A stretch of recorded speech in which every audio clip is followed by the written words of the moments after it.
going well. Just arrived at Cape Town today after a long bus ride from Johannesburg. God forbid I do not go back to Johannesburg until the end of my trip. Seriously, that park station area, it's not a good place to hang about, even if you're away for a bus. I was hassled by people who wanted to shrink wrap my bag, even though I've never ever in my entire life ever shrink wrapped any of my luggages, because I don't check in my luggage. So I left at 6:30 from Johannesburg, and it's 2:30, so it's taken what, 20-ish hours to get here from Johannesburg by bus. Would have been much quicker by train, but unfortunately, you know the deal. The trains aren't running here in South Africa. It's such a shame. I mean, there's so many good train lines in this country, from Cape Town all the way to Johannesburg and Pretoria and all these other places. So, figure out where I'm. It's a civic centre right behind me, and I'm quite hungry, but first I need to check into my lodgement for the night, and then I'm going to go to a really special part of Cape Town, which is really colourful. It's where the Cape Malays live. Yes. So I'll see you there soon.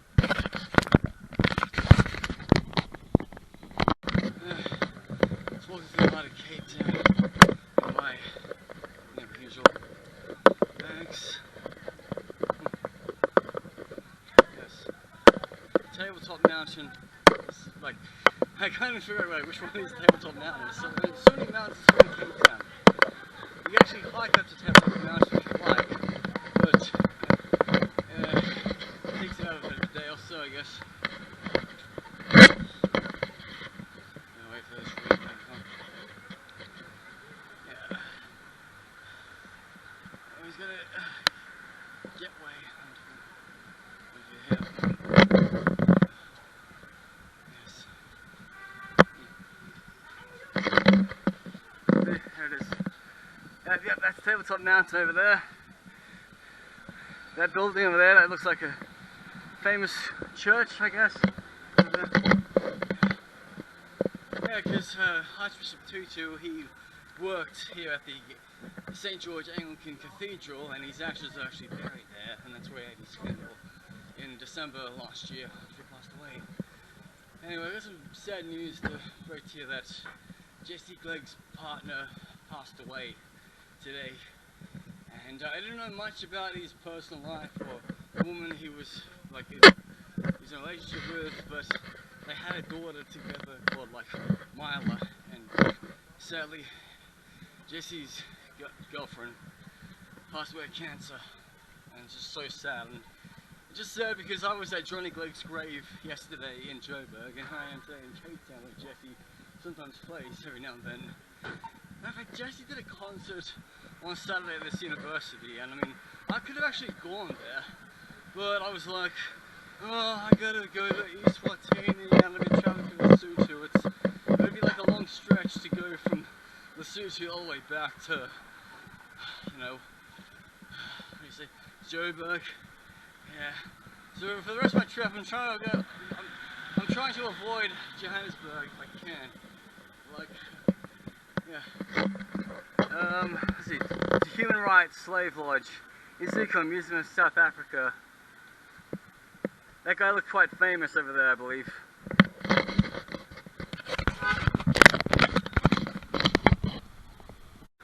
Ah, look, that's the St. George Anglican Cathedral, where Archbishop Desmond Tutu worked, and where he rests.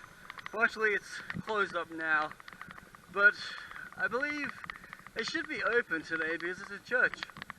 You know.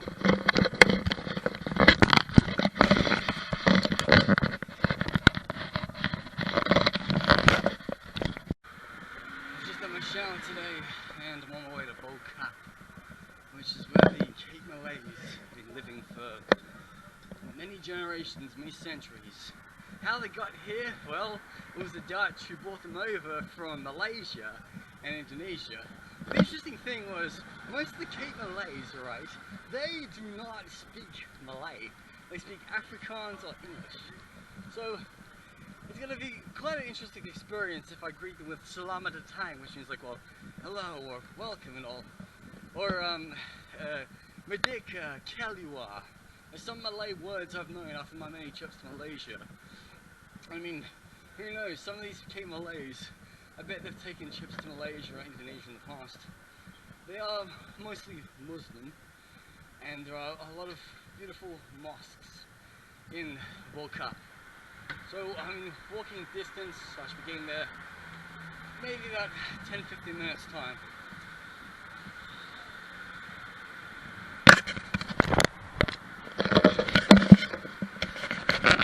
I've had such a rough ride today, like I've not really slept properly. I've been on a bus for 20 hours, I'm just lucky I'm got a place set for tonight. But it's just a shame that I'm not going to be here for more than 24 hours. I have to like leave at 3 o'clock tomorrow to get all the way to Windhoek. That's going to take a whole day. A whole day to get to Windhoek. But it'll be a new country for me. I can practice my German and I can learn a bit more about history and all. My father came to Cape Town on the way to Strait in 1971. So he was on a ship going from Southampton to Fremantle. It made a stop off in Cape Town for a day or so. And my father never wanted to settle here because he thought, in a certain period of time, he believed that all the people of British descent would have to get up and leave one day.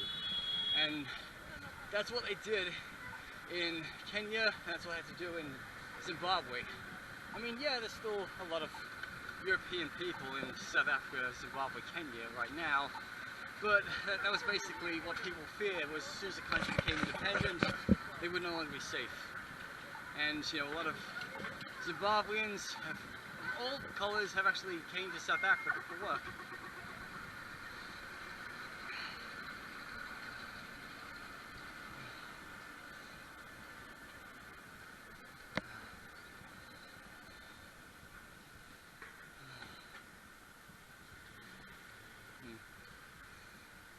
And the interesting thing when I'm looking on Cape Town is like, I'm not seeing any of this like razor wire, electric fence, or guard dogs, or security, which you see all throughout South Africa.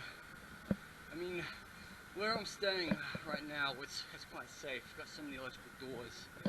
You needed codes to get in, just a key in my room. I left my bag with the check-in man so he could take care of it. The most important thing was I keep a padlock on my important sector of the bag so people don't try to steal it.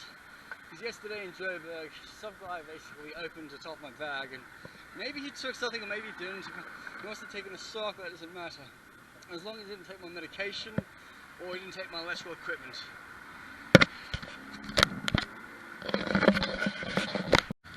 Bo Kaap, there it is, heading this way. Don't know if I should cross right now. See, once you're in this part of Cape Town, you kind of start to feel a lot of a Muslim vibe to it. Because, you know, the Cape Malays are Muslim. Ah, here we are. Welcome to Bo Kaap. Airtime coffee, cold drinks. Still haven't got my bloody SIM card yet. Oh. Yes.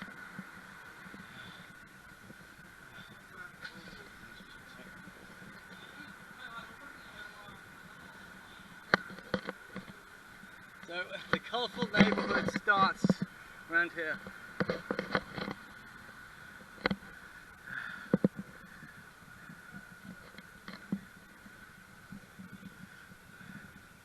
Bo Kaap Bazaar, look, there's a bazaar right there.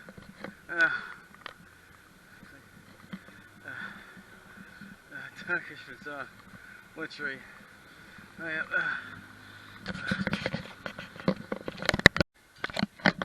Really nice Cape Malay restaurant is in there at the lounge, traditional Cape Malay restaurant. It sticks to, you know, Muslim beliefs and religious morals, which is good. I think today I want to have easy lunch. Cubes of lamb cooked fresh, sweet and sour. Babati, that's a thing I remember my South African friend told me about. Sweet, sour flavored lean beef mince stir fried with fresh herb spices, topped with milk egg glaze, served with yellow rice. I mean, I don't want to go to traditional stuff like buttered chicken. That's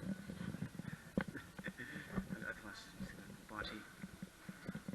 Like pie nang, like kind of just nang and all. Then desserts. Look, malava pudding and custard, vermilice and ice cream, sago pudding. I really want to go for a sago pudding today. Now my rooibos tea has arrived, and I haven't had any rooibos tea in South Africa. I've been drinking it all throughout my time in the United Kingdom since last year, but I've just never had it in South Africa. So here it is. I've got my chutney over here, bobati, rooibos tea, I've got some sugar in it, and I've got some red jam. Got some nice carrots and herbs and tomato. So I'm going to enjoy this now. Oh my god, the food here is just so amazing. It's beautiful beef, delicious rice. And then I like to mix up the chutney and a bit of like the little dips. Get a good combination going.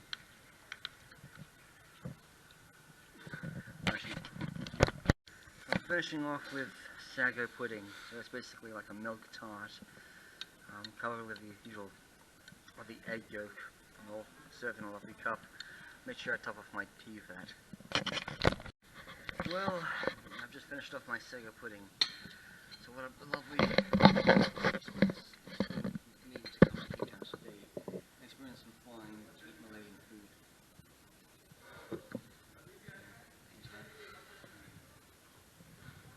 And if you enjoy to wash it down with rooibos tea with a bit of sugar, not too bad, just enough fresh tea at the end of the day. Who cares?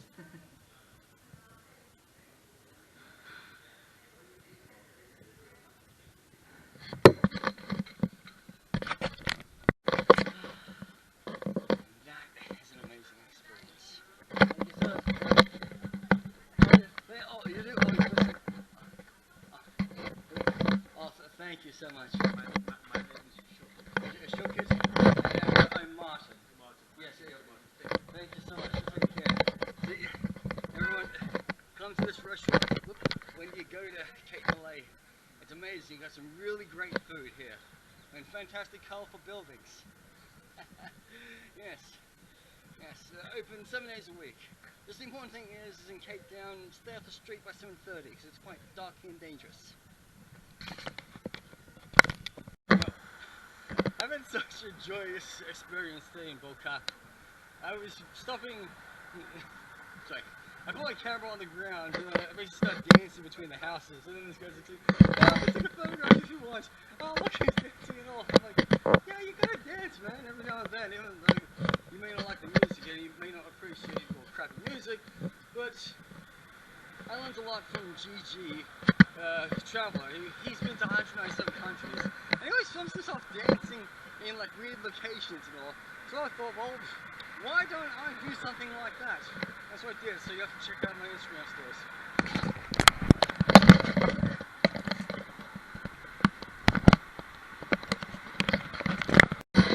So I'm just going on the way north to the Castle of Good Hope, which is where the Dutch landed. Like what, the 15th, 16th century, and claimed their slice of Africa. And it's kind of funny, it feels like the third country I've been to that was formed like a Dutch colony, like Suriname, Indonesia. Even New York was actually like part of Amsterdam. Well, it's called New Amsterdam before it was given to the British. Such an interesting place to be here in Cape Town. I mean, look at all these buildings up there. I mean, by looking at that, I would be mistaken that I would be in like London or Brighton.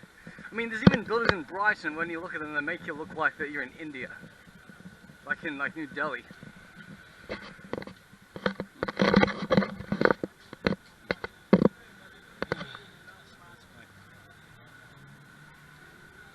My friend from the Cape Malay shop basically said, waterfront's okay, just try to get back home at like before 9 o'clock, so it's a bit dangerous and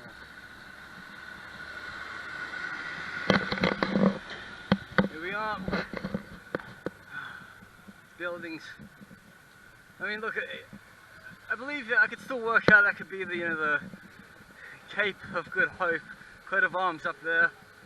I mean, at the time, before the Union of South Africa, the Union Jack would have flown up there. So what are the Dutch flag?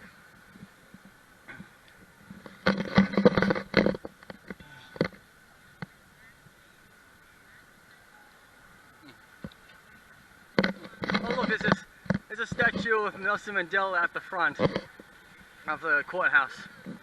Quite impressive. And then this guy here, I think he's either British or Dutch. Yeah, I think he's definitely British. So, well, like Edward VI, like the king. So, South Africa did not become a republic until the 1960s. So, that's more like it. So, this is the castle from the Cape of Good Hope. Changed hands between the Dutch and the British. So, all this stuff was built in the Dutch times and it was handed over to the British. Oh look, there's some geese and ducks. Iron gate, the one male, one female seen here, replicas of the terracotta original. The sculpture is not known, and the clay was political. This portal was probably constructed between 1720 and 1740, so during the time of the Dutch era. Raven protecting the castle entrance.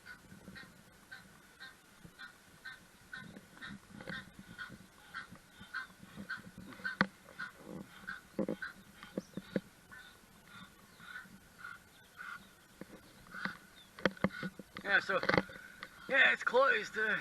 Doesn't seem like you can get inside, I think, this way, or maybe the other way. But look, wow, look at all this history.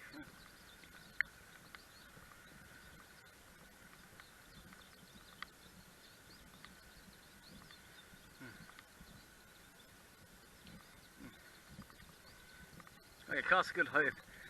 August 1665, Commissioner Hisbrin Goschalk decided it was suitable for the erection of an imposing fortress.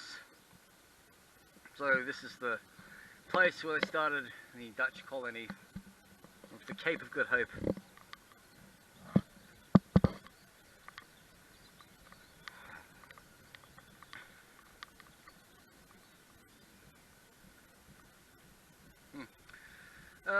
Let's see.